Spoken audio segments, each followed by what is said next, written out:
Hello everyone, কেমন আছো সবাই? আশা করি সবাই ভালো আছো। আমিও খুব ভালো আছি। আজ একটু রেডি হচ্ছিলাম। কোথায় যাবো বলো তো? হ্যাঁ বলবো। তার আগে দেখো, আমি রেডি হচ্ছিলাম, মাঝখানে বোন এসে বললো আমি একটু কাজল পরিয়ে দেয়। তো ওকে একটু কাজল পরিয়ে আমাকে আর বোনকে বাড়ি প্রথমে রেখে আসতে গেলো স্কুটিতে করে, কারণ অনেকে তো স্কুটিতে ধরবে না, সেই জন্য। এই যে আজ হলো নয়, মানে আমার মায়ের বার্থডে। তো সেই জন্য মা জানতো যে আজকে রেস্টুরেন্টে গিয়ে একটু খাওয়া দাওয়া করবো রাত্রে, কিন্তু যে কেক কাটবো সেটা মাকে বলা হয়নি। তো কেক নিয়ে আমি চলে এসেছিলাম রেস্টুরেন্টে। তারপরে মা আর ভাই আর বাপি তিনজনে মিলে চলে এলো। দেখো, মা পুরো সারপ্রাইজ হয়ে গেছিলো, মা কিছুই জানতো না। তো এরকম প্রিয় মানুষগুলোকে সারপ্রাইজ দিতে না আমার বেশ ভালো লাগে। তো কেক কাটিং পর্ব হওয়ার পরে আমরা একটু কেক খেয়ে নিলাম। তারপরে চলে আসলো খাবার। আমরা অর্ডার করেছিলাম বিরিয়ানি আর চিকেন কষা আর হলো কাবাব। চিকেন কষা তো ছবি নেওয়া হয়নি। তারপরে লাস্টে ছিল ক্যাম্পা। সব কিছু খাওয়ার পরে দেখো একটু বসে বসে গল্প করছিলাম।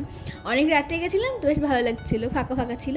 তো ভাই আর বোন ওদিকে লুডো খেলছে। তো চলো আজকে কোনো টাটা, ভিডিওটা কেমন হয়েছে জানিও কিন্তু।